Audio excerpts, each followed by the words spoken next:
ஒன்று போலி ஜோசிக்காரங்க உருவாகிட்டாங்கன்னு மக்கள் கம்ப்ளைண்ட் பண்ணுறாங்க.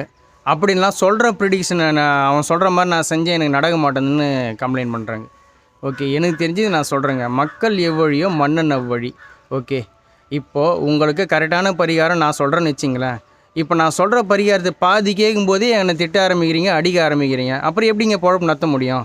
வேறு வழி இல்லை. சரி, நீ என்ன செய்வியோ சொல்லு அப்படின்னு கேட்டு உங்களுக்கு ஏற்ற பரிகாரம் தான் சொல்ல முடியும். ஒரு சின்ன எக்ஸாம்பிள், நீ பண்ண பாவத்துக்கு திருச்செந்தூர் கோயிலில் போய் ஒரு 4 நாளைக்கு பிச்சை எடு அப்படின்னு நான் இப்போ நான் சொல்லிடுறேன். உங்களால் உடனே அதை ஏற்றுக்க முடியுமா? ஓகே, மேபி இப்போ ட்ரெண்ட் ஆகிறதுனால ஒரு சில பேர் ஒத்துக்கிறாங்க. இது மாதிரி ஒரு பரிகாரம் சொல்லி அவன் அடிக்க வந்தது தாங்க எனக்கு ஞாபகம் இருக்குங்க. ஓகே, அப்போது அவனுக்கு ஏற்ற பரிகாரம் என்ன சொல்ல முடியும்? பக்கத்து கோயிலில் போய் 2 தேங்காய் உடைப்பான்னு தான் சொல்ல முடியும். அப்புறம் அது நடக்கலை, எனக்கு பழிக்க மாட்டேங்குதுன்னா தப்பு யார் மேலும் நீங்கள் சொல்லுங்கள்.